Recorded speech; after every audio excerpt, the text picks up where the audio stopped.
Oke, oke, sudah connect. Ya, assalamualaikum warahmatullahi wabarakatuh. Ya Rabun, hari ini live kedua aku ya, insya Allah bersama dengan Uni Merisa Putri kembali. Oke, kita tunggu dulu teman-teman yang mungkin akan bergabung gitu ya. Kemarin ada yang nanya kok malam banget gitu, kenapa malam banget jam 9 waktu Indonesia Barat. Kita kondisikan malam karena memang ya biasa ya emak-emak biar Uni udah nyampe. Kita kondisikan malam agar anak-anak sudah kondusif sih, sudah tidur insya Allah. Dan ini ya kita tunggu yang lain ya. Atau udah pada tidur nih. Oke, Uni langsung masuk aja ya Uni. Kita ngobrol-ngobrol dulu. Bentar. Gimana invite-nya ini? Oh, bukan ya, bukan. Tadi belum di-invite ya. Oke. Udah. Udah. Ya. Banget. Kok deket banget, kaget gue. Enggak, bukan Uni yang deket, tapi aku yang menjauh. Assalamualaikum. Nah, Aduh, ada Ibu Ima. Ini ada Ibu Guru nih. Waalaikumsalam warahmatullahi. Siapa? Ibu Guru. Itu Ibu, apa, teman Ibuku. Guru ini loh, guru kelas 1, Masya Allah. Jadi, Ibu, ada Bu Ima. Ibu udah tidur. Teman mama. Iya. Uh, Halo Ibu. ya. Jadi kan mungkin temanya ini kali menarik untuk berusaha. Masya Allah. Iya. Jadi bukan Uni yang mendekat sih, akunya yang menjauh berdasarkan evaluasi video ya. Kayaknya terlihat yang kemarin agak terlihat jauh, penting banget gitu ya. Gak apa-apa evaluasi kan? Ya, jadi gitu. Ya teman-teman, kemarin kan kita sudah ngobrol-ngobrol tentang apa ya, culture shock ya, mungkin culture shock. Kalau dibilang culture shock sih kita tuh kayak yang gaya banget gitu ya, iya pasti kaum kalian baru juga gitu. Tapi dia emang bener gitu, emang kita merasakan gitu ya. Intinya beradaptasi kembali dalam segala aspek, dalam segala aspek ya. Nah, setelah itu di sini sebenarnya saya itu ingin bertanya banyak gitu sama Uni Merisa Putri ini ya. Saya panggil beliau Uni kalau misalnya teman-teman yang baru gabung karena beliau emang orang Minang ya. Orang Minang, orang Padang sama ya Uni ya. Minang, Minang, Minang. Orang Minang gitu ya. Jadi emang dari awal kita kenal emang manggilnya Uni. Bahkan saya aneh kalau manggil Teh Putri. Aduh, Gak ketampangan. gitu emang dari awal kayak gitu. Jadi silahkan kalau misalnya teman-teman saya mau manggil Uni juga nggak apa-apa ya Uni ya. Jadi Boleh, gitu. bebas. Uh, aku tuh langsung mau tanya gitu ya. Jadi kan datang nih, aku datang ke sini, kita langsung ke sini. Ngomongin homeschooling. Nah, aku tuh taunya Uni itu homeschooling kan setelah pulang dari Amerika. Oh ya, teman-teman yang baru tahu, Uni ini juga salah satu alumni. Kita bikin istilah sendiri ya, alumni Emak Rantau ya. Kalau aku dari Korea, Uni ini dari negeri Paman Sam dari Amerika. Jadi yang sudah back for good lebih dulu, setahun lebih dulu ya, setahun setengah lebih dulu gitu yang sudah back for good lebih dulu.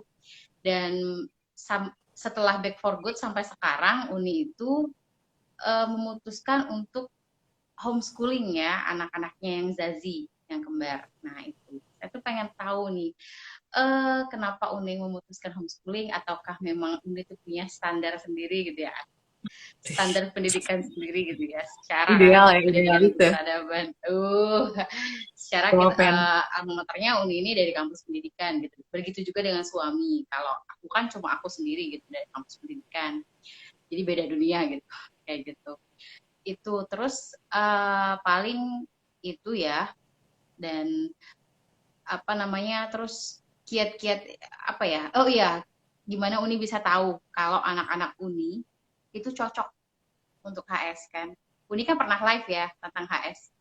Jadi yang aku ingat HS itu jangan ikut-ikutan.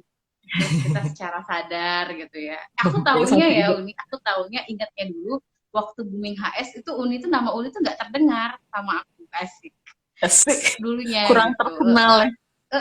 Eh, Waktu 2016 aku tuh ikut workshopnya.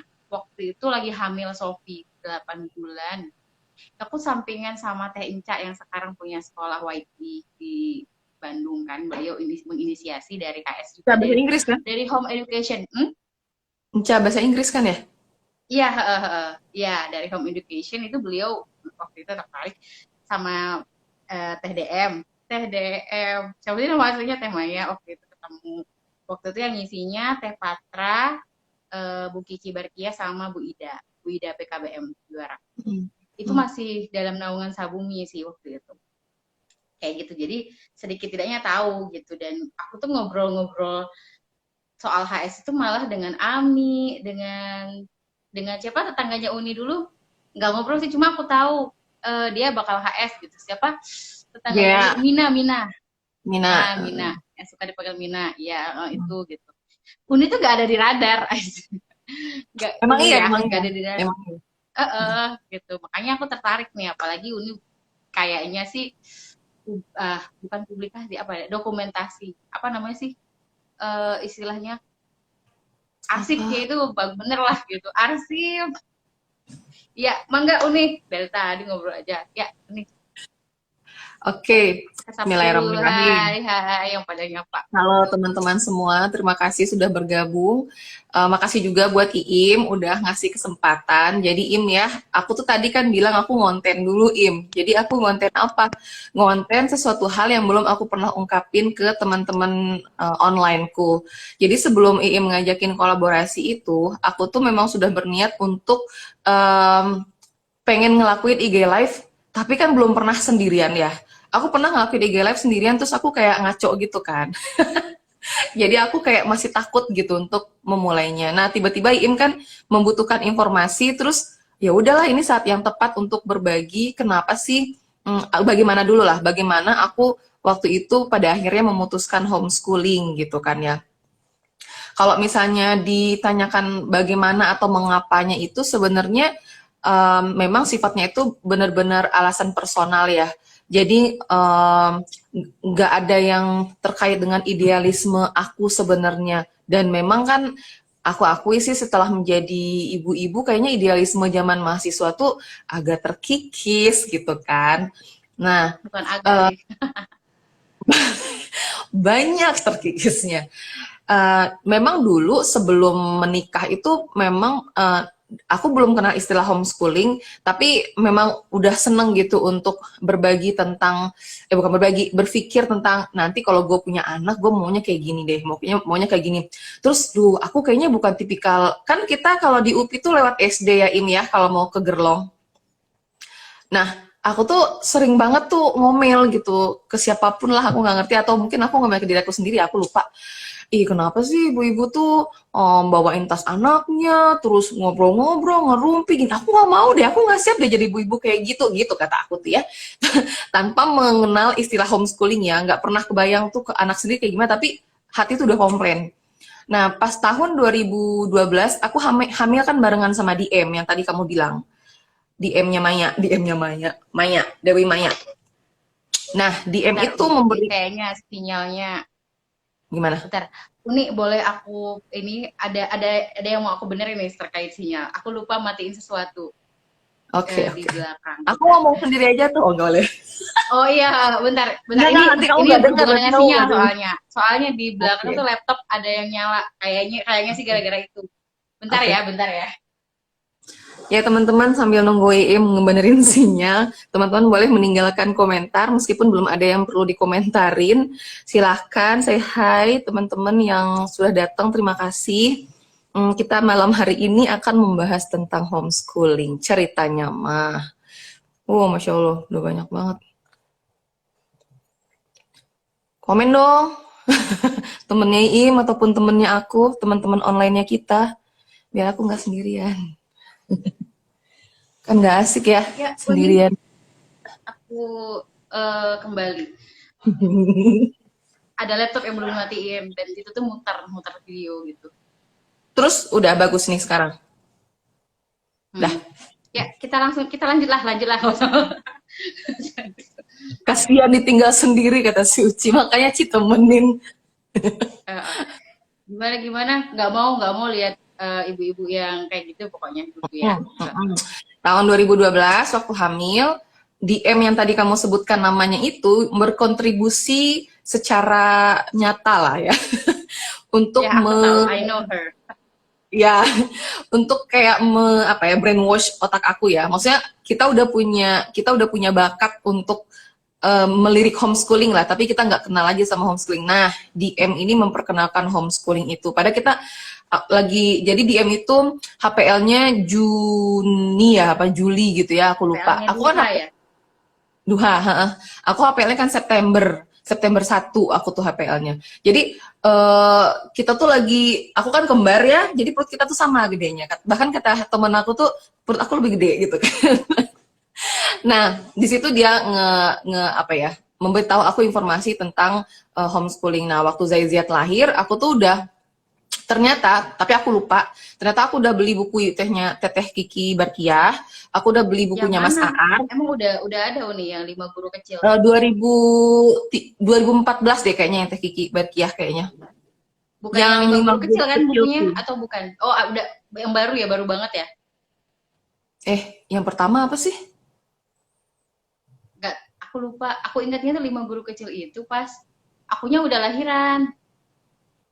Aku nggak ngerti deh, soalnya kalau kamu udah lahiran, aku udah di US bukan sih? Belum. Kok kita jadi bahas itu ya? Oh, Pokoknya, pokoknya aku nggak iya tahu. pokoknya pokoknya ini ya tokoh-tokoh homeschooling Bandung yang kita Iya. sebutkan ini kan nyambung Heeh. ya. Aku nggak tahu, aku beli-beli buku tuh tahun berapa. Yang pasti pas pulang kemarin, aku kan balik lagi ke Payakumbuh, dan di Payakumbuh aku temukan lah buku-buku itu, dan aku, gue pernah beli buku ini ya, gue pernah beli buku ini ya, gitu kan. Kayak gitu.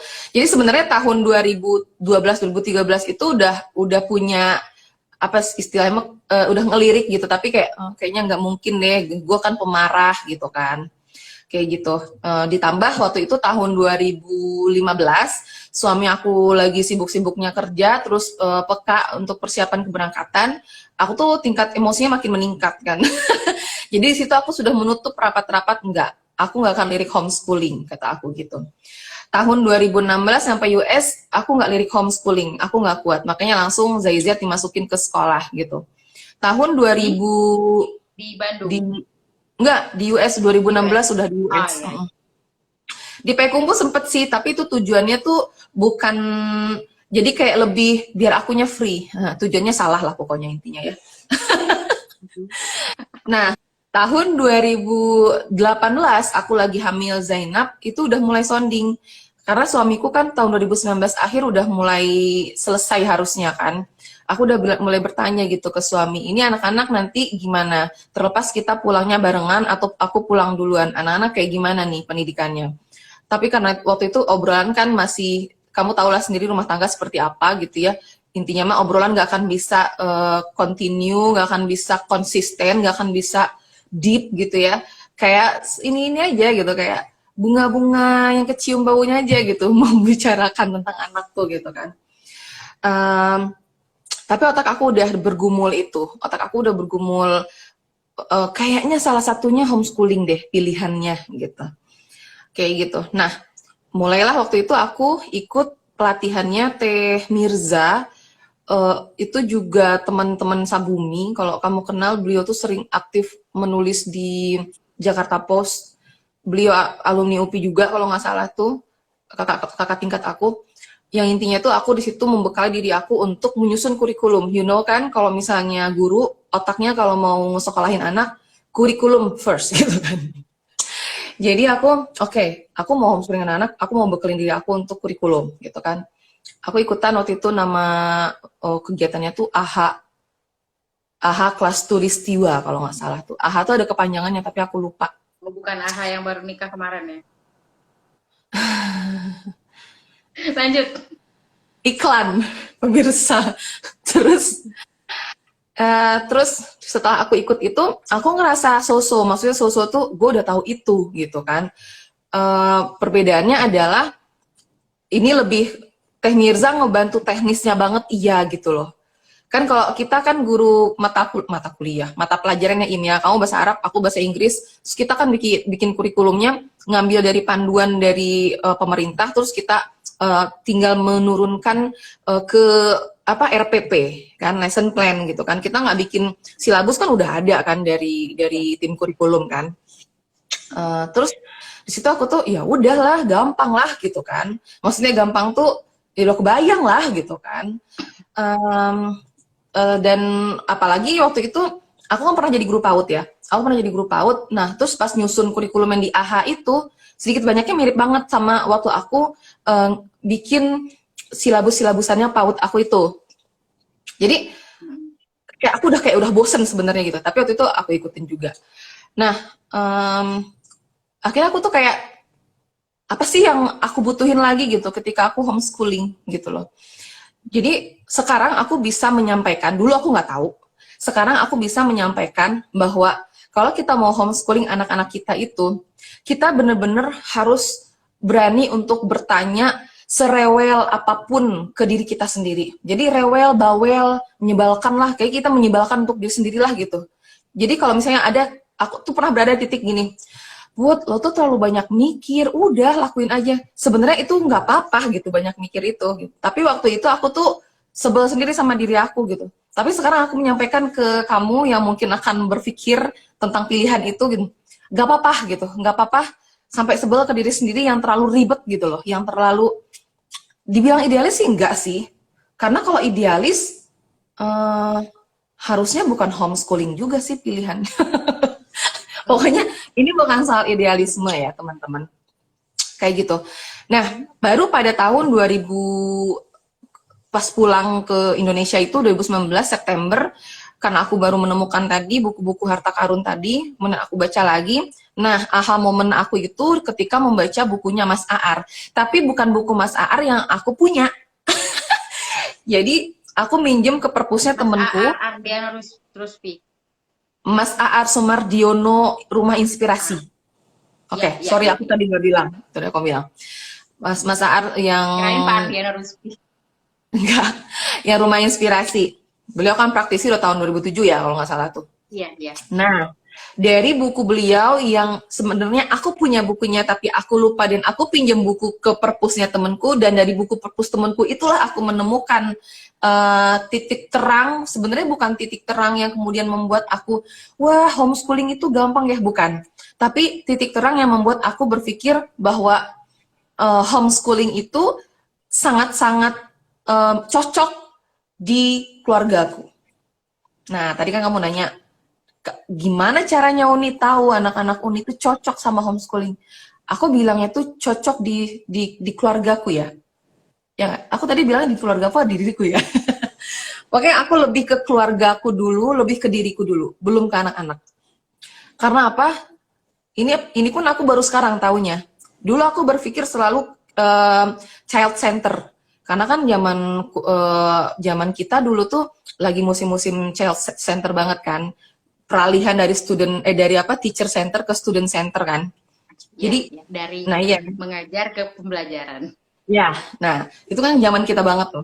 Jadi aku tuh benar-benar lagi student center banget, karena aku seneng ketika aku mempelajari materi itu. Iya benar juga ya, dulu gue zaman SMA tuh guru aja gini-gini gitu kan. Aku student center banget lah. Akhirnya waktu itu aku berpikir bahwa aku harus menyesuaikan sama anak-anakku. Aku tuh heboh lah ya. Zaid Ziad ini, jadi aku menjelaskan gitu kan. Ini kita baru pulang dari Amerika. Di Indonesia sekolahnya seperti ini.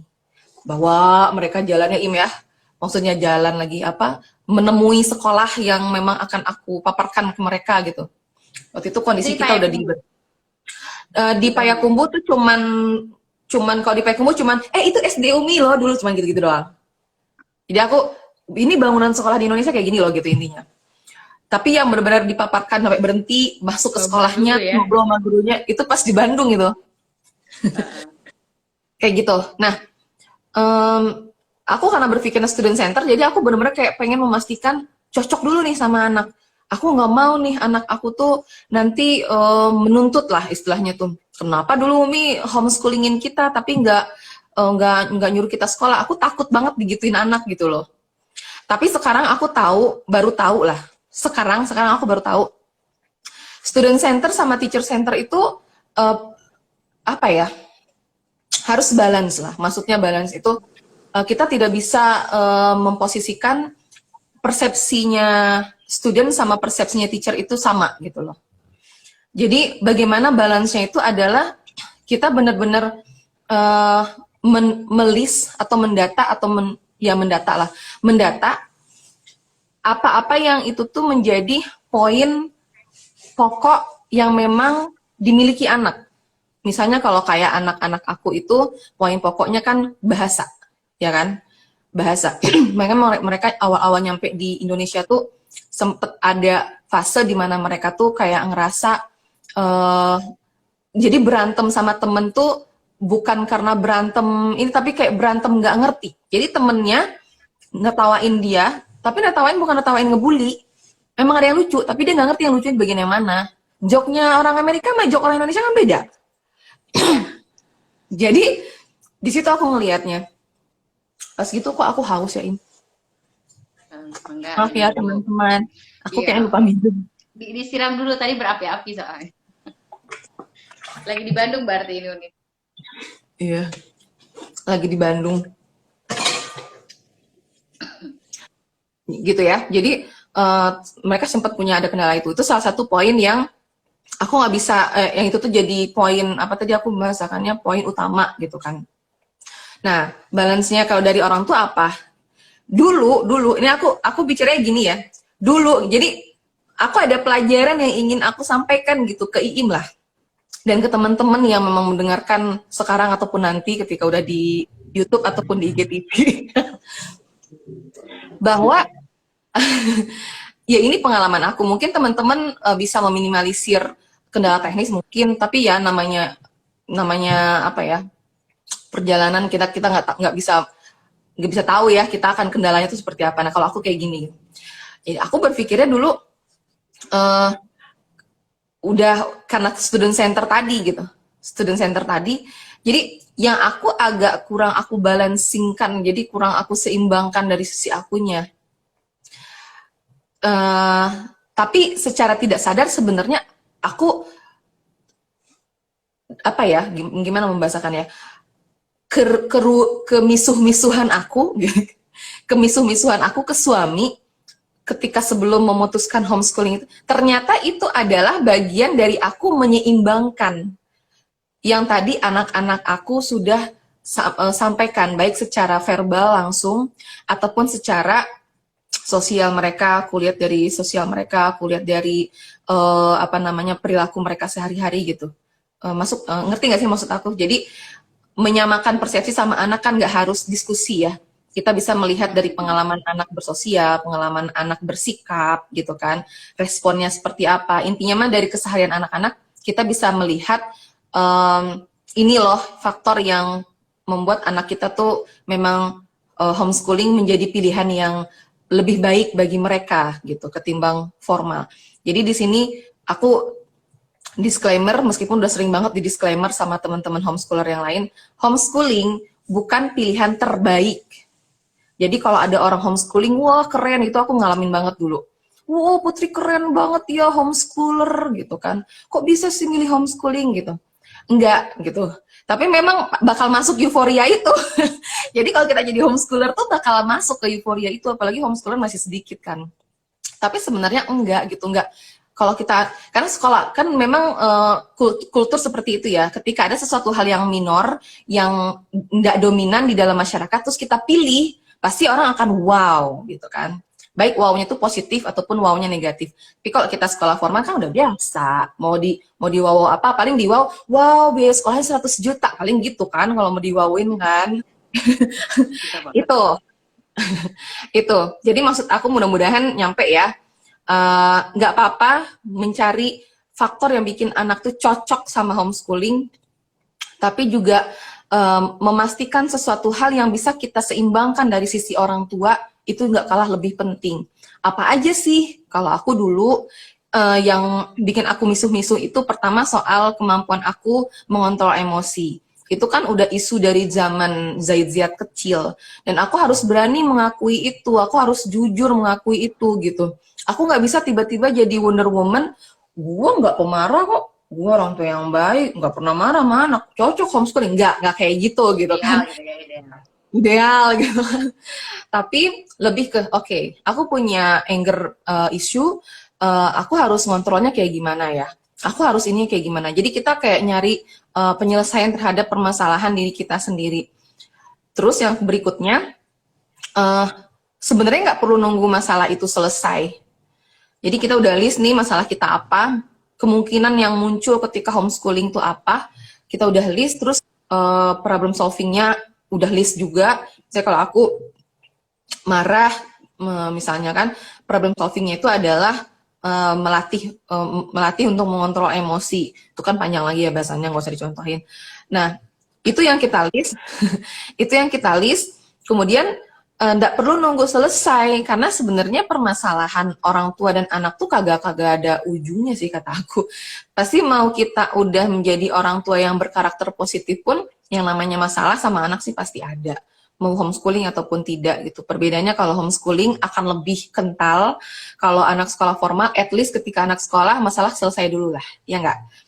Paling nggak anak berangkat, Ada apa jeda aku gitu. pergi dulu ya, ada jeda untuk tidak memikirkan, ataupun kalau misalnya memikirkan nggak akan direng-rengin anak. Kalau kalau kita homeschooling, masalah anak nih sangat nyata terpampang di depan otak, anaknya juga terpampang di depan mata gitu kan. Jadi stresnya itu double-double gitu kan. Nah yang kayak gitu. Jadi lebih ke situ sih aku ngebalance untuk mencari penyocokan-penyocokan, bisa nggak ya homeschooling, mampu nggak ya homeschooling, kayak gitu. Panjang ya. Iya, Masya Allah. Ampun.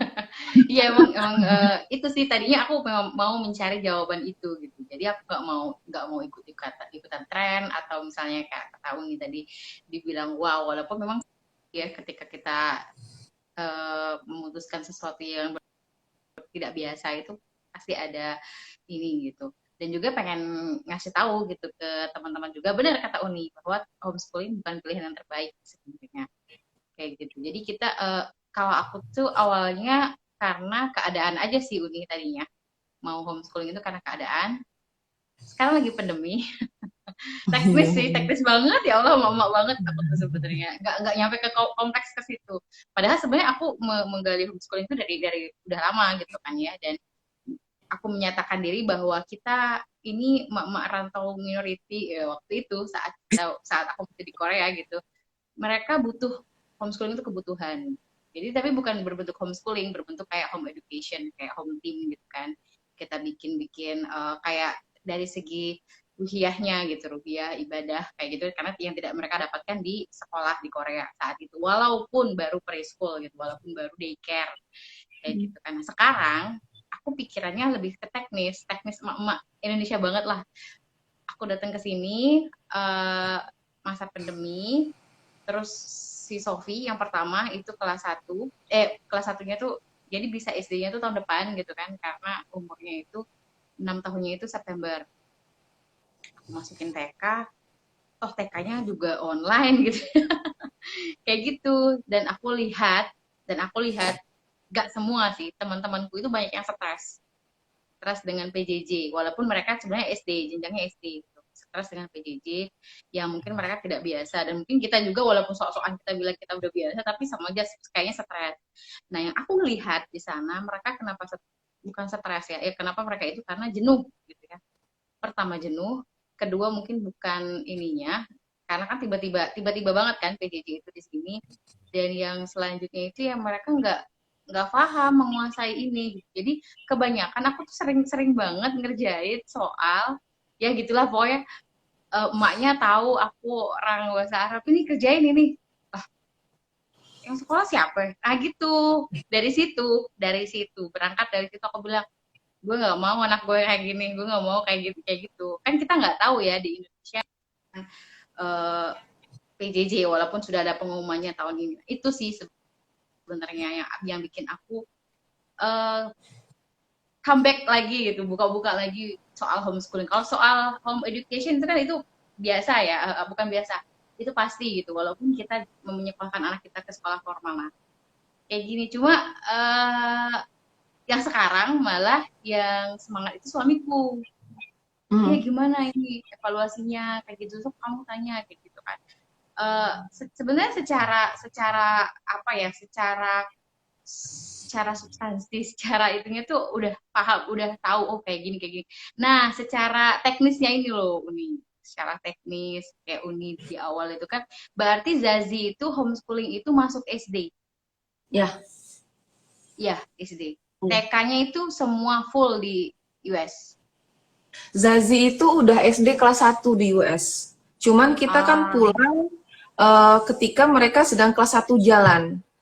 Jadi mereka nggak mungkin, jadi kalaupun waktu itu akan menyekolahkan, harusnya langsung nyampe Indonesia, langsung diurus surat pindah, langsung masuk kelas 1 SD. Tapi aku udah, kan aku memutuskan pulang ke Indonesia itu sekitar bulan Mei 2019 ya. Maksudnya memutuskan pulang bulan September gitu. Dan waktu itu udah memang sepakat sama suami, udah Zaiziat kan, misalnya usia, number it doesn't matter lah gitu kan ya. Usia nggak penting lah, maksudnya kan aku kan tipikal yang kasihan Umi aja dulu 6 tahun udah 6, aku tuh September loh Im sama Sofi kan kayak Sofi, ya. Iya. Tapi aku 6 tahun kurang tuh udah kelas 1 gitu. Itu kan dulu tuh kayak kebanggaan gitu ya, kayak kebanggaan gitu. Aku 88 loh September akhir gitu kan, kayak banggaan lah gitu. Nah aku tuh itu tuh termasuk pergolakan juga dalam diri aku. Maksudnya kita mengikis atau persatu hal-hal yang nggak substansial dalam diri kita tuh kan lumayan ya, susah ya. Yang remeh-temehnya kita tuh kan terlalu banyak. Aku sih remeh-temehnya aku tuh terlalu banyak gitu. Nah mengikis itu, nah dan salah satu cara aku mengikisnya itu dengan apa namanya, melakukannya, maksudnya melakukan yang bertolak belakang dari apa yang aku ini kan. Jadi gitu ya? Oke, gitu cara aku ya. Oke, baik, Zaid sama Ziad pulang ke Indonesia, off dulu sampai nyampe Bandung kan itu tuh tahun ajaran baru bakal buka, kita cari sekolah, baru kita daftar untuk tahun ajaran 2020-2021 kata aku. Jadi di situ tuh aku tuh aku mau ngomong apa sih tadi? Kok aku lupa sih? Ininya apa? Itunya apa? Secara ininya. Aku juga lupa. Teknis ya, teknis. Suka ngeblank gitu ya. Astagfirullah. Di Alfurqon di ini. Ya pokoknya teknisnya begitu. Jadi aku tuh akhirnya memutuskan Zaiziat untuk off dan mengulang kelas 1-nya di usia 7 tahun, yaitu tahun 2020. 7 tahun pas. Kan dia Juli. Dia Juli, jadi pas 7 tahun kan. Dia tuh anak tahun ajaran baru dia tuh, mereka tuh. Ya nggak apa-apa, Uni di itu juga kan sebenarnya nggak tahu ya kalau di US. Kalau di Korea itu 7 tahun loh. 7 tahun enggak. Korea kan nambah 1. Kamu tahu gak sih Indonesia tuh menginduk Amerika banget. Jadi kalau misalnya ini dari pengamatan aku doang ya. Jadi maksudnya tuh di Amerika tuh sama kayak kita, makin cepat tuh makin pinter gitu loh. Jadi mengagung-agungkan itulah. Aku pernah waktu tes anak-anak tes masuk mereka SD itu ada namanya pendidikan karakter gitu, kita nggak kenal ya. Enggak. Dan ada aku tuh olimpiade akademik. Aku tuh taunya waktu aku di US aku tuh nemu pemandangan, kalau kemarin kan aku nemu pemandangan orang tua Amerika yang melakukan sesuatu hal yang tidak apa namanya ya, tidak bule banget lah kalau bahasa kita. Nah pas anak-anak tes masuk SD itu aku juga menemukan sebuah peristiwa di mana kayak orang tua Indonesia loh, anaknya nggak diterima di SD terus dia mencak-mencak ke pihak penyelenggara gitu loh, sampai nangis-nangis tuh emaknya, anaknya gini. Oh, sangat entah itu sangat Indonesia sekali atau Indonesia yang sangat Amerika sekali. Amerika sekali, itu sih yang kedua kayaknya. Oke, kita lanjut ya teknis. Nah, jadi aku tahun Januari anak-anak dijejer-jejerin sekolah, kagak ada yang mau. Intinya mau sama Umi. Mereka belum paham homeschooling itu apa, mereka belum paham sekolah di Indonesia itu seperti apa. Intinya sama Umi. Jadi aku memutuskan homeschooling, waktu itu anak-anak kagak ngerti homeschooling itu apa, intinya gitu ya. Nah, terus bulan apa ya, bulan Mei entah bulan apa aku lupa, itu tuh berbarengan. Aku daftar PHI, Perkumpulan Homeschooler Indonesia, sama aku join komunitas Charlotte Mason itu barengan. Jadi aku PHI dulu, perkumpulan homeschooler dulu. Di perkumpulan homeschooler Jawa Barat tuh ternyata banyak praktisi CM. CM tuh Charlotte Mason ya teman-teman. Nah, ternyata belum ada komunitas CM Bandung. Kami buka lah komunitas CM Bandung, isinya 7 orang. Aku termasuk Asabikunal Awalun gitu kan. Padahal kagak ngerti apa. Founder. Tapi nggak ngerti apa-apa sama CM. Sama gitu. ini bukan, sama Bu Jayaning Hartami. Hartami. Iya, sama Mbak Tami. Nah, aku nggak tahu kalau Mbak Tami itu banyak followernya gitu. Terus penting banget ya. Aku tahu sih beliau kayak inilah FB, tapi beliau itu taunya tadinya. Sama sama kakak aku juga taunya FB. Aku nggak main FB guys. Kayak gitu.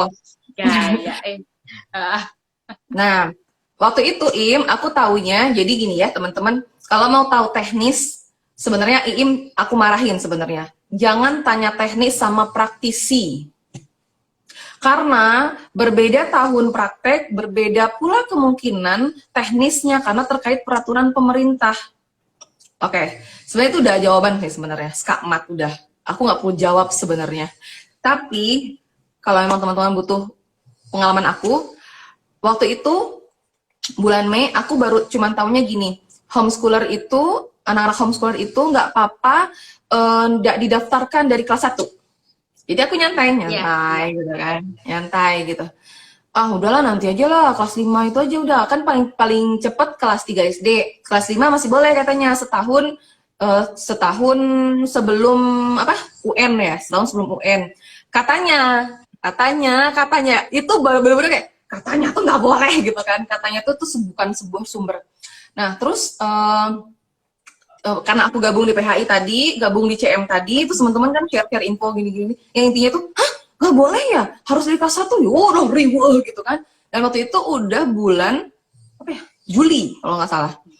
Udah bulan Juli kan. Iya. Bulan Agustus tuh juara. Nah, karena Bu Ida tuh sangat saklek banget. Bu Ida tuh sangat saklek. Ada sih PKBM yang masih gitu. Kalau orang PKBM saklek sih membahasakannya nakal gitu. Masih memudahkan homeschooler yang memang maunya seperti itu gitu. Cuman aku kan juga mikir-mikir ya. Maksudnya gini-gini aku juga mikirin, baik nggak ya gitu kan. Jadi akhirnya halal nggak ya, berkah nggak ya, diridhoi Allah nggak ya gitu. Nah, bulan Juli itu waktu itu aku belum memutuskan mau PKBM apa gitu kan.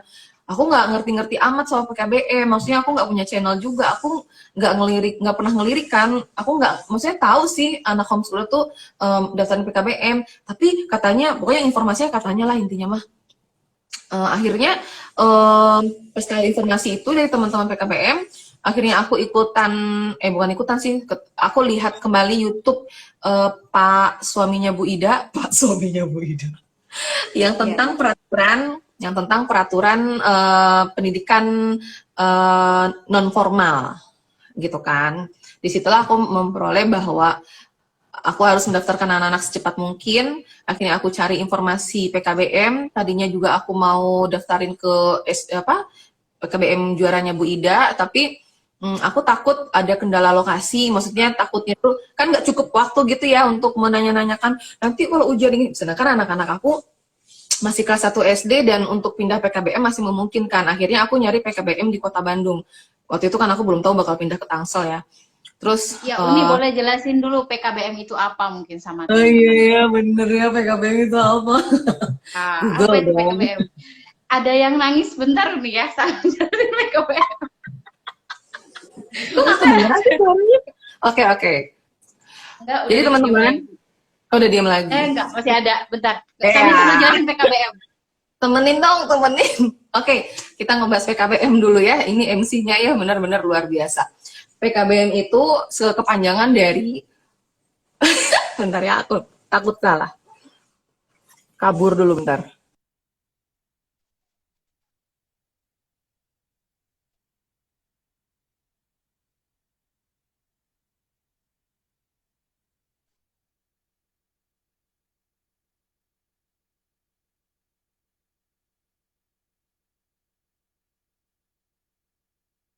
Kegiatan belajar masyarakat. Dulu kan kita taunya kalau PKBM itu cuman untuk teman-teman yang putus sekolah dan ingin memperoleh ijazah, baik itu ijazah paket A yang setara dengan sekolah dasar, ijazah paket B yang setara dengan SMP atau sekolah menengah pertama, ijazah paket C atau SMA yang setara dengan sekolah menengah atas. Jangan dipotong ya, aku lagi ngomong. Nah, terus di PKBM sekarang diseriusi lah oleh pemerintah karena melihat banyaknya gelombang homeschooler, asik gelombang homeschooler. Jadi mulai banyak praktisi homeschooling di Indonesia sehingga peraturannya terus diperbaharui sehingga muncullah sebuah peraturan yang mana PKBM itu menjadi lembaga non formal. Kan kalau sekolah itu lembaga formal. Jadi kalau PKBM itu lembaga, maaf ya kalau kebalik, lembaga non formal untuk para praktisi jalur informal gitu. Maaf ya kalau kebalik ya. Jadi intinya tuh kalau ada orang yang homeschooling, kalau dia mau dapat ijazah, ijazahnya itu setara dengan ijazahnya kita nih. Kan teman-teman kalau misalnya yang punya ijazah SD, SMP, SMA, kan ada Tutwuri Handayani gitu-gitu ya.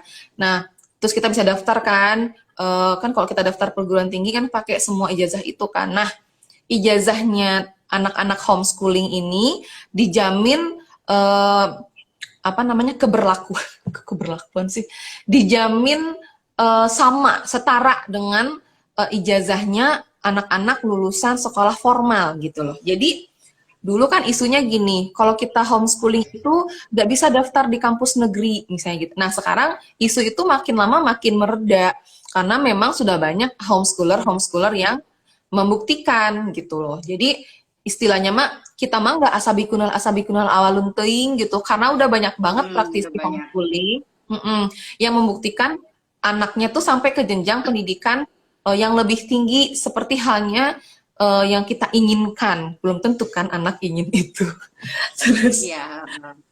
Contohnya itu ya anaknya Teh Patra Ahyar itu ke mana? Qatar ya? ke Qatar. Dan itu kan jalurnya nggak pakai ijazah kalau nggak salah kan. Jadi cuman kayak ITB pakai juga tuh kemana? Siapa anaknya siapa itu? banyak sih. Jadi kalau misalnya kita gabung di perkumpulan homeschooling itu, oh ada yang gini ya. Jadi ya semua pertanyaan tuh kalau aku nonton IG live-nya Rumah Inspirasi, ada nggak sih orang tua homeschooling yang dia single parent? Ada. Ada nggak sih yang kerja dua-duanya? Ada. Ada nggak sih yang kalangan menengah ke bawah? Ada. Tukang kayu juga ada gitu. Jadi intinya mah udah ada semuanya. Ya kalau emang tujuannya bertanya itu untuk Menguatkan. menangkis sih, lebih ke menangkis keraguan kita, kayak atau mencari pembenaran, bukan mencari pembenaran, jadi kayak lebih ke eh, nggak ada tuh kayaknya yang kayak gitu kan susah sekali itu, ada ternyata gitu loh. Jadi jangan Ya, ngomong susah. mungkin ada yang mikir homeschooling modalnya banyak. Homeschooling modal iya ada, sampai dulu aku tuh sebenarnya cuap-cuap pertama aku tentang homeschooling itu sama adik ipar aku sendiri dan ngebahas tentang homeschooling, apakah hanya untuk kalangan menengah ke bawah, kalangan menengah ke atas lah intinya gitulah yang bermodal gitu kan, kayak gitu. Memang paradigmanya kayak gitu sih, jadi ya kita nggak bisa ini juga sih. Ini Umi Sri yang anaknya HS masuk S1 PG PAUD. Nah itu ada Teh Tuti Arin, anaknya HS masuk S1 PG PAUD UPI lewat SPMB, sebuah Iya, bukti. kalau nggak salah aku waktu itu dengernya itu memang, jadi kalau homeschooling itu paket nggak sih Uni? Ijazahnya paket A, paket B, paket C, atau ijazah beda, ijazah Ya tadi homeschooling? pas kamu pergi tadi aku udah jelasin itu ya. Oh iya, paket ya. Iya udah. Iya itu paket. Paket kalau Ya, ASD beginilah ya, guys. Kalau mau yang gila. langsung pada keluar semua nggak mau dengerin. apa ada yang ini biasa ada yang tadi Masya Allah tadi lewat ada mama mertuaku loh dari Palopo. Ibu. Iya, makanya pas anak nangis langsung aku ambil. Enggak. Dasar, keburu kabur orang loh, Wah, gitu kan. Mhm. udah malam di sana padahal di Palopo. Masya Allah. Ini aja. Cuma tadi Uni ngomong. Iya, tadi yang aku pernah dengar ya Uni isunya itu kalau nggak salah UI yang nggak bisa masuk. UI nggak bisa masuk dari paket dulu ya, dulu zaman 2015 waktu Sofi masih bayi. Terus ITB nggak bisa masuk dari SMK kalau nggak salah dari SMK. Jadi ijazah SMK itu nggak bisa. Termasuklah suamiku kan dia karena dia D3 dulu gitu baru bisa masuk S1-nya di sana. Karena beliau dulu dari SMK. Itu yang aku dengar. Cuma katanya sih sekarang udah isu itu udah gak kepake lagi gitu. Udah setara. Aku sih jujur aja ya, memang jadi gini, peraturan di Indonesia tuh sebenarnya nggak di Indonesia doang sih, di Amerika juga. Yang intinya tuh adalah kalau kita misalnya pengen punya target nih, atau pengen punya planning ke depan itu anak pengen masuk sekolah A, B, C atau D ke dalam negeri, luar negeri misalnya. Memang dari sekarang benar-benar kita pelajari banget, baik itu peraturan pemerintahnya. Jadi kayak peraturan pemerintah tuh kayak harus kita pantau. Makanya teman-teman PHI, sebenarnya kerennya teman-teman PHI itu udah menyuguhkan dengan sangat komplit gitu hal-hal terkait informasi pencerdasan peraturan ini. Cuman aku memang karena mungkin belum terlalu butuh ya, anakku masih kelas 1 SD, jadi aku nggak terlalu ngikutin dan nyimak terus-terusan. Aku cuman mencoba untuk memastikan aja gitu kalau PKBM aku itu memang PKBM yang melek peraturan, dan alhamdulillah Sabumi termasuk PKBM yang melek peraturan karena Sabumi ini kan menginduknya langsung ke PKBM-nya Ibu Ida gitu. Jadi aku ngambil itu dulu karena overwhelm ya. Dan aku ikut Oke. KBM Bu Ida terus keluar. Dasar kamu. Nah, Beritahu jadi kata Uni. kalau misalnya benernya kalau teman-teman kuat untuk mantengin peraturan sih nggak masalah. Ini aku overwhelm masuknya. Aku tuh mau fokus dulu ke homeschoolingnya anak-anak. Jadi soal peraturan aku bener-bener menyerahkan ke PKBM. Tapi nanti mungkin ketika anak-anak kelas 5 SD, aku akan mulai membawelkan diri untuk mempelajari itu karena aku udah deket ke UN gitu kan. Jadi itu sih ini aku aja sih, teknis aku aja. Tapi nggak masalah kalau misalnya teman-teman punya keluangan waktu untuk mempelajari sebuah peraturan pemerintah terkait pendidikan non formal ini, ya nggak masalah gitu, pelajari, cari tahu dari sekarang. Meskipun anaknya masih bayi ya. Menurut aku teman-teman yang anaknya tuh masih bayi itu sangat-sangat beruntung loh memperoleh informasi homeschooling itu dari sekarang, meskipun nanti nggak jadi homeschooling gitu loh. Jadi Iya, bener-bener. iya kan? Karena gini, kalau nggak jadi homeschooling ya udah kan ke sekolah selesai beres gitu kan. Tapi kalau jadi homeschooling mempersiapkannya itu kayak aku itu tuh lumayan sih, lumayan bikin hahehoh lah kalau bahasa Sundanya tuh kayak engap gitu. Apalagi ya begitulah intinya begitu. Jadi nggak masalah sih kalau memang mau mempelajari dari sekarang gitu kan terkait teknis ini. Dari pengalaman aku sih itu doang, nggak ada hal yang sulit sebenarnya daftar PKBM itu, dan mungkin kebenaran karena lagi pandemi. Aku nggak ngerti kalau kata Mina, temen aku Gea itu, Mina juga dulu Sabumi. itu Mina Sabumi, gara-gara dia juga kok. Mina DM itu Sabumi. Jadi aku bertanya memang ke mereka berdua. Aku percaya DM karena dia orangnya sangat literasi banget ya. Dia detail gitu. Jadi aku kayak nebeng, Dan bener ngulik detail dan istiqomah asik. istiqomah, konsistensinya tinggi banget. Nah, kalau aku yang terakhir tuh, Oleng. Sama lah, tos. Gitu, jadi aku berbekal dari teman itu aja untuk memastikan Sabumi ini, oke, DM milih Sabumi artinya dia udah ngulik gitu kan. Dan memang DM kan dari dulu sebelum Sabumi jadi PKBM memang udah aktivis Sabumi kan dia mah, iya kan. Nah kalau Gea apalagi aku tahu dia orangnya kayak gimana, jadi aku juga nyari tahu dari dia gitu kan. Dan pada akhirnya aku memutuskan Sabumi, dan Sabumi sangat kooperatif, maksudnya kooperatif. Memang jadi Sabumi itu bukan PKBM kayak Bu Ida gitu loh, Im. Mungkin kalau Bu Ida udah sangat ini ya, udah sangat terstruktur dan banyak banget Iya. tenaga tenaganya banyak banget, tenaga apa sih namanya, sumber daya manusianya banyak banget. Nah, sedangkan kalau di Sukabumi nggak, belum kayak gitu, sehingga memang perlu kesabaran untuk menunggu updatean-updatean dari PKBM gitu. Tapi kalau menurut aku sih sejauh ini masih nyaman-nyaman aja sih gitu. Meskipun aku udah pindah ke Tangsel karena memang kondisi lagi pandemi juga, nggak ada kopdar juga kan, masing-masing PKBM, ya udah aku bertahan dulu di Sukabumi. Tapi nanti in case ternyata kondisi udah normal lagi, kita udah bisa kumpul-kumpul lagi, mungkin untuk kepentingan sosialisasi anak-anak, aku akan mencari PKBM yang memang memungkinkan kita untuk kopdar. Atau kalaupun misalnya Bisa ya? Pindah PKBM-nya PKBM di tengah-tengah tuh bisa ya? bisa, sama aja kayak pindah Dengan sekolah. nomor apa sih namanya tuh, nomor apa istilahnya tuh? NIDN, NISN, Itu NIDN mah berubah dos. nggak? Maksudnya cuma pindah, kayak pindah sekolah lagi kan itu jadinya. Nomor induk itu idealnya satu satu anak itu mau dia pindah tuh pasti itu lagi nomor induknya. Sama kayak nomor KTP sih harusnya. Iya. Nah, aku tuh kan ngomong soal peraturan tadi Uni ya, sebenarnya Sofi ini kan tadinya mau setahun lagi kan buat persiapan preschoolnya gitu ya. Entah aku bilangnya itu TK atau preschool, pokoknya setahun lagi ini. Nah, aku tuh pernah dengar isu dari siapa, dari Okti, inget nggak Okti? Teman ini kita, nih ada Tegis Giska juga. Teman waktu di Learning Mom, waktu di Learning Mama, Tahu tahu Mama tahu maksudnya. waktu biologi ya. Ya, Teh Okti itu bilang sama aku, Teh kayaknya sekarang peraturan itu kalau misal ya, aku kan sekarang lagi ini banget ya dengan HS, dan mungkin akan aku praktekkan saat preschool mungkin ya, walaupun mungkin ada beberapa pendapat yang bilang preschool itu bukan HS kayak gitu, walaupun itu apa ya, dibilangnya gitu kan. Mungkin SD-nya aku bakal masuk sekolah sekolah formal biasa gitu ya, kan nggak tahu ya, kita nggak tahu.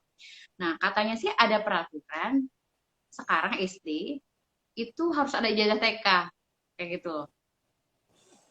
Ijazah TK. Aku mah kalau orang peraturan ke kampus gitu, aku mah mikirnya peraturan SD-nya gitu. Harus ijazah TK. Nah, kan kemarin aku habis stop kan, yang PKBM Bu Ida itu habis stop. Nah, bingung antara masuk lagi nanti tahun ajaran baru ini, seandainya memang memilih homeschooling lagi untuk Sofi gitu. Apakah apa namanya harus cari lagi PKBM yang menyediakan gitu, yang menyediakan TK gitu ya, TK yang standarnya bisa untuk masuk SD formal gitu, atau ya udahlah namanya TK juga, orang kan banyaknya mikirnya gitu ya, ya udahlah ini belum SD ini. Aku kurang tahu sih. Nah, kalau di Sabumi sendiri mereka ini nggak sih, ada nggak sih memfasilitasi untuk preschool gitu, atau Ada sih. semuanya tuh SD gitu, ada? Hmm. Ada yang apa namanya, usia dininya ada. Cuman aku nggak ngerti sih sistemnya kayak gimana. Mungkin ibu bisa tanyakan langsung ke pengurusnya. Tapi ada anak-anak apa namanya, usia dini tuh ada. Setahu aku ya, aku kan nggak pernah lihat langsung. Jadi sebenarnya kan idealnya kalau nggak pandemi itu Sabum itu ada setiap 2 minggu sekali itu ada kopdar. Dulu ngelihat Hmm. postingannya Gea sih, aku ngelihat ada kayak anak usia dini, terus pas kan anak-anak juga tahfiznya di Sabumi, itu juga ada yang masih usia 5 tahun, artinya kan itu TK kan, nggak mungkin SD 5 tahun kan. Jadi aku menyimpulkan ada. Dia anaknya berapa tahun sih, Inwa? Inwa itu dua beda berapa Mas Zazi ya? Beda setahun sama Zazi. Eh, 9 iya, iya. berarti tahun ini 9, Inwa setahun ini 9 berarti. Berarti kelas 3 kelas 2 gitu ya? Kelas 3 kelas 3 Kelas kalau 3 tingkat di sini. Kelas 3 udah. Kelas 3 tahun ini kelas 3. Kelas 3. Teim Sofi berapa tahun sekarang? Nah ini, sekarang usia, bukan ijazah. Oh iya, bener-bener. Itu nih, Teti Tanoyo. Tuh yang udah Sofi berpengalaman sekarang daftarin, 5 tahun, September 6 tahun. Bingung kan? dapat info Iya, iya, dari iya. Ibu Teti Tanoyo, asik. Besok mau sama dia nih Im, collab-nya Im. Siap, siap, siap. Nanti ini ya, eh, aku simak. Oh gitu, Ibu. Jadi kalau misalnya nggak, kalau misalnya bukan negeri ya, di luar negeri. Misalnya swasta ya, berarti dia nggak mensyaratkan ijazah isi, atau tergantung sekolahnya mungkin ya. Kalau aku sih cuman taunya persyaratan ijazah TK itu tahun berapa nggak tahu gimana, tapi ada prakteknya. Jadi ini prakteknya ya dari siapa sih waktu itu? Anaknya nggak punya ijazah TK tetap diterima memang tapi sekolah swasta gitu. Ah, iya. Yang penting ininya ya, pas tes psikotes kayak gitu-gitu ya. Mm-mm.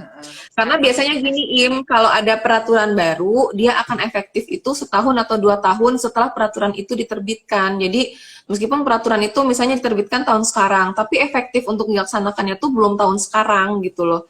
Karena kan Benar butuh juga. waktu untuk penyebaran informasinya kan. Jadi pemerintah pun biasanya akan longgar biasanya.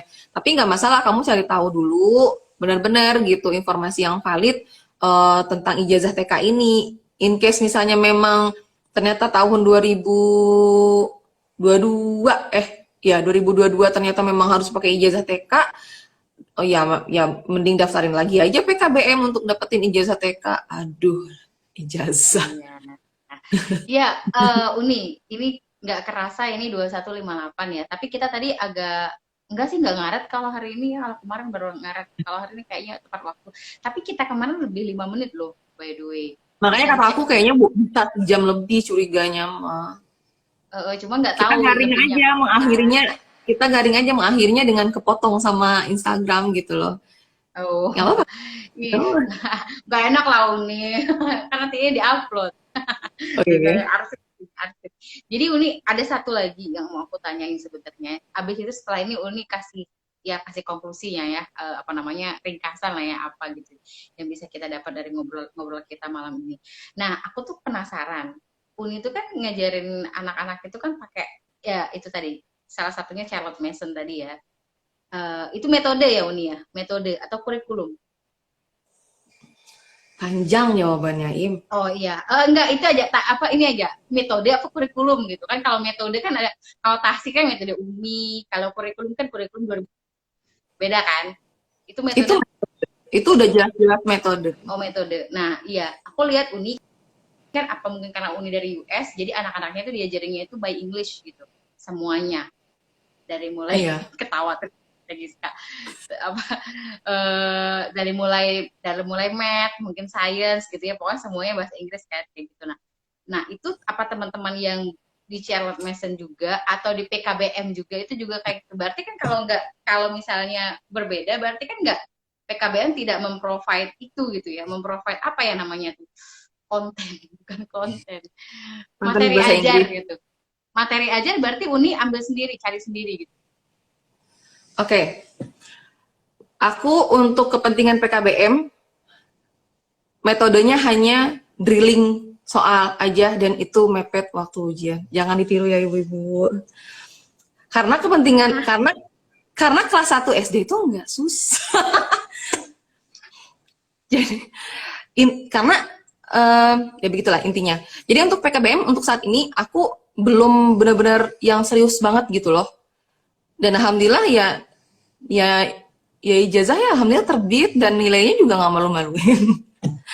Nah terus untuk yang Charlotte Mason karena aku menyadari aku homeschooling, kalau aku pakai kurikulum nasional, aku akan kembali menjadi guru. Title SPD itu akan muncul seketika dan aku akan kemudian menjadi orang yang sibuk dengan mengejawantahkan silabus menjadi RPP. Kemudian ketika RPP terlaksana sekitar misalnya hanya 70 atau bahkan 60%, kita mungkin akan stres karena kan anak aku cuma 2. Sedangkan di sekolah kita melaksanakan RPP itu untuk 20 sampai 40 anak dalam satu kelas. lagi Dan itu sekarang bukan anak tema-tema loh. kita. Ya, dan itu bukan anak kita, itu anak orang.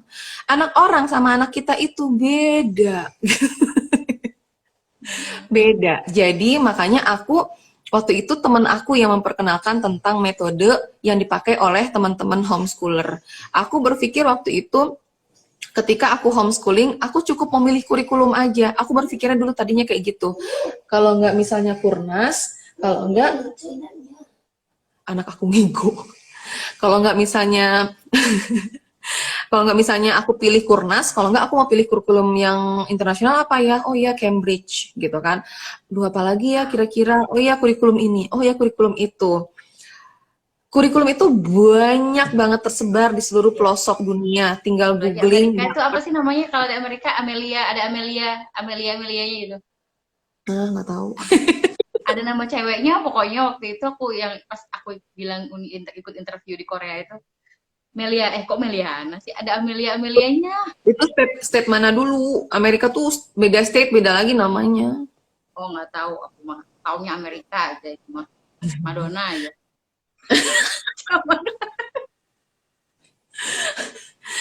Ya kayak gitulah. Jadi ketika teman-teman aku memperkenalkan tentang metode itu, di situ aku baru melek bahwa ternyata mau apapun kurikulumnya kita membutuhkan metode sebenarnya gitu. Nah, bukan kebenaran, aku belum terlalu paham sih ya. Kodarullah, Uni Kodarullah.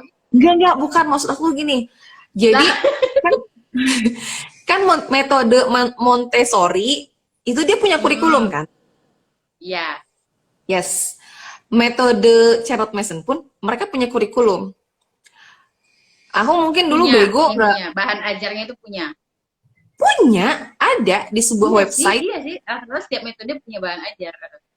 ada. Tapi kan aku nggak mempelajari metode yang lain ya. Aku cuman tertariknya sama CM ini aja. Jadi Montessori aku nggak ngerti kayak gimana. Yang aku tahu kan Montessori cuma luarnya doang. Praktisi Montessori itu pokoknya sibuk pakai alat aja. Itu yang aku tahu kan. Tapi aku nggak tahu filosofinya tuh kayak gimana. Si Maria Montessori-nya tuh menyampaikan otak dia tuh kayak gimana. Aku nggak tahu. Aku nggak pernah baca. Jadi aku nggak bisa compare. Cuman yang menariknya dari metodenya Charlotte Mason ini, sebenarnya ketika kita menggunakan metode dia, jangan sekali-kali kita ambil kurikulum yang dipakai oleh sekolah yang ada di Amerika itu. Ah, iya, iya, iya, iya, iya. Wajahku kok kayak Ustadz ini ya? Apa sih? Aku, iya makanya aku bingung ya Uni gini. Aku tahu jujur jujur aku walaupun dulunya mantan mantan guru ya gitu, yang sekolahnya di rada-rada ngomong-ngomongnya rada bule gitu dulu. Ya bilangnya internasional. Aku cuma tahu Cambridge doang loh asli. Aku cuma tahu Cambridge doang. Terus ngulik yang kemarin, yang di Amerika aku cuma tahunya satu doang kayak gitu. Jadi kan kalau Cambridge menurut aku ya sangat sangat otak kiri sekali gitu dulu aku mikirnya, bahkan sekarang sangat efektif sekali yang dicari gitu. Nah aku eh, dan aku lihat postingan Uni, aku taunya Charlotte Mason itu taunya metode membaca tadinya gitu, kayak gitu. Iya. Jadi mungkin ini akan berlanjut ke gimana Uni nyari metode. Nggak, nanti kan Uni ada ya apa dengan Bu Tuti tadi ya, Teti. Bu Teti Teti anak UPI juga ngomongin 2007, Bu. Giska, oh Ustadz Maulana, gini. apa sih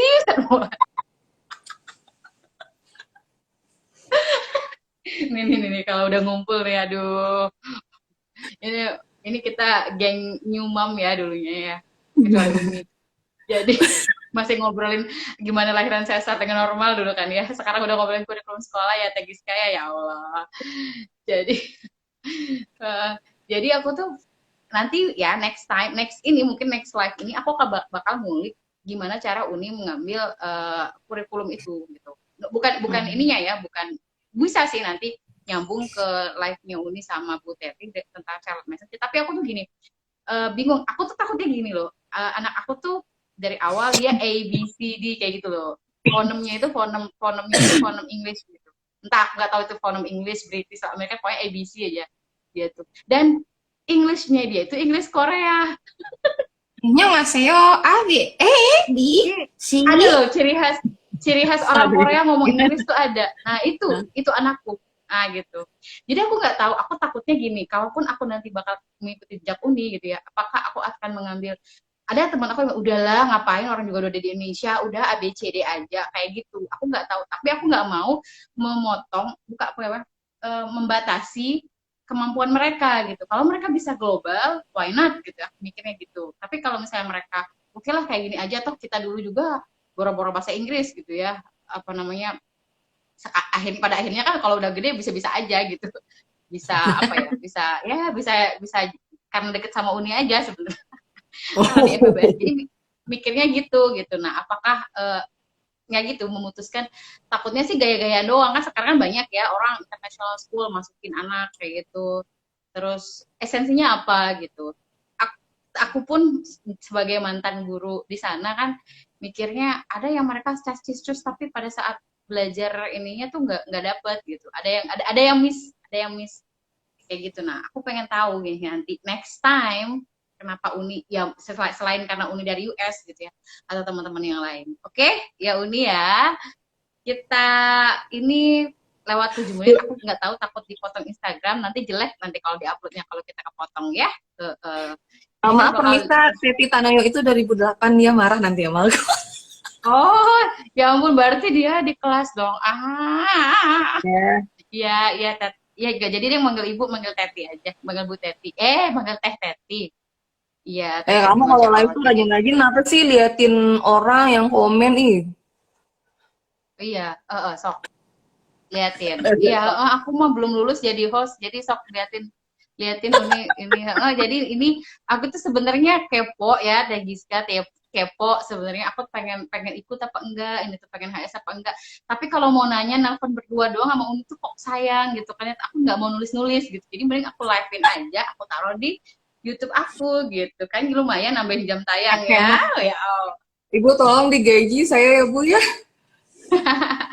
Iya ya pokoknya insya Allah guys next kita akan ngobrol-ngobrol lagi dengan Uni aku nggak akan ngambil narsum lain sih kayaknya mau fokus ini dulu kita ngobrol jadi kalau udah selesai baru nanti aku mungkin panggil siapa gitu jadi narasumnya insya Allah oke terima kasih Uni sebelum kita ini tuh aku lagi dulu dari Zaki kapan sekolahnya noh lo kita terima kasih untuk teman-teman yang sudah bergabung tadi Masya Allah ada juga beberapa temanku dari komunitas menulis tadi ada Kang Mufti kalau nggak salah Kang Mufti kan siapa ya tadi itu siapa tadi itu aku terlalu terpesona dengan Uni jadi aku nggak bisa ini satu-satu kayak gitu tadi pokoknya kayak gitu pas banget enggak deh enggak kucing itu jadi jadi iya terima kasih Uni untuk atas waktunya malam ini thanks for watching bener kucing mau ngapain ya iya gitu aja mungkin live hari ini. Terima kasih bagi yang sudah bergabung. Jangan lupa saksikan mungkin minggu depan. Yang ini yang sekarang agak dijeda mungkin kali Uni ya. Biar nggak engap teing gitu Uninya juga ya. Silahkan. Pokoknya sangat insya Allah ini bakal daging banget dan insya Allah ini akan aku share ya. Nanti teman-teman boleh buka ini apa namanya ringkasannya nanti aku kasih linknya. Oke. Terima kasih buat teman-teman semuanya. Ya, assalamualaikum warahmatullahi wabarakatuh. Waalaikumsalam warahmatullahi wabarakatuh. Ya, ini ciri khas aku banget kalau abis konten kayak gitu. Habis live ya. Udah ya, Waalaikumsalam. Lama dibahas. Langsung aku share ya. Oke. Yuk.